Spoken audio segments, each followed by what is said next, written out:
kama unaomba, omba kufuatana na neno la Bwana.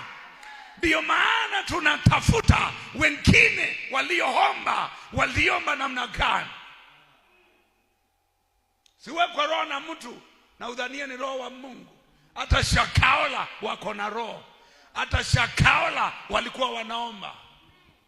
They have killed their own families, their own daughters, their own sons through prayers.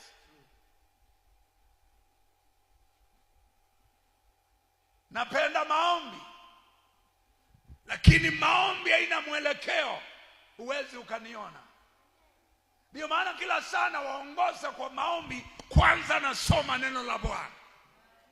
Majira yale Elote akanyoosha mikono akamate baadhi ya watakatifu, watu wa kanisa. Na maandiko inasema alipoua Yakobo akaona inapendeza, akanyoosha mikono akakamata Petro, nalo kanisa likaomba pasipo kukoma.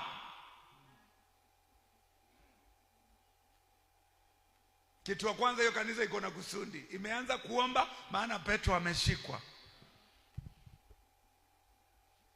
Si mtu tu anasema nataka niende maombi.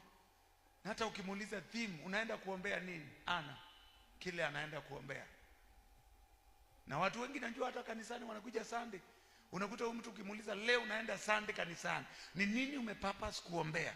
Kwa nini unaenda kwa nyumba ya Bwana?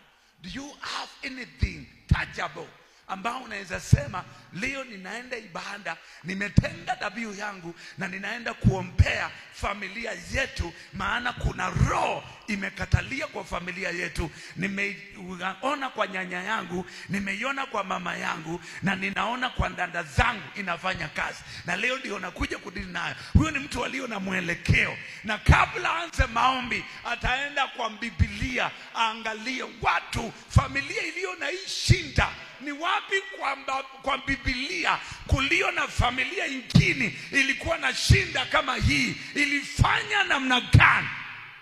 Akiona kwa Bible unakuta maombi yake yako na foundation.